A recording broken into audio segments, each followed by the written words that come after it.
grey velvet top hat lined with red silk. It's very dynamic. It is very dynamic. It won't go on over my bun. I've got my stupid ballerina bun on today, but I'm like, squash it. So I look slightly odd, but I think that's okay because it's radio. But hang on a second, can we actually get to the skirt as well? The skirt, it's not as big as it used to be because I've lost some layers because I actually am a dog whisperer, so I work with dogs and they do tend to jump up or get in the laundry basket. Are you genuinely a dog whisperer? Yeah, that's what I do. That's how, because poetry doesn't make a lot of money, so that's how I make my money. That's absolutely fantastic. Well, God, okay. Right, we'll have to get back to that in a minute because you're going to do your poetry.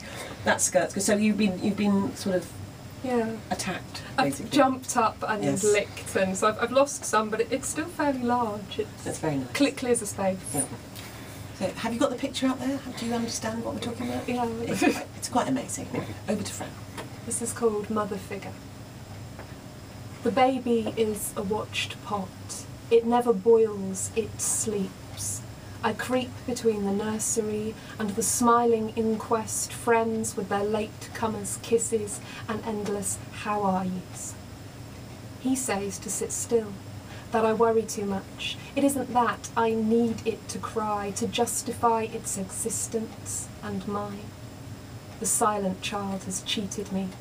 I stand in the hallway feeling spare, and women who wear too much makeup, lurid as pages of purple prose, come and show their teeth to me there. The others, the cousins, sit in a circle and pass it around like a crack pipe, huffing at it, getting high off the fumes. New baby smell, they say. I do not understand. They told me I'd have to get rid of the dogs, because they'd be jealous, because they would maul it, because we'd end up like the people you read about in the Sun. But I don't read the Sun. I have stitches in like a wineskin, and I still walk 8 miles every day. Who are these people, minding their language, who imagine like them? I have nothing to say. That's for my mother, because it sounds horrible, but it's not, because when she had me, I think, people were convinced that she would be this beautiful, sort of mothering, affectionate person, and she really wasn't at all. Do you remember that?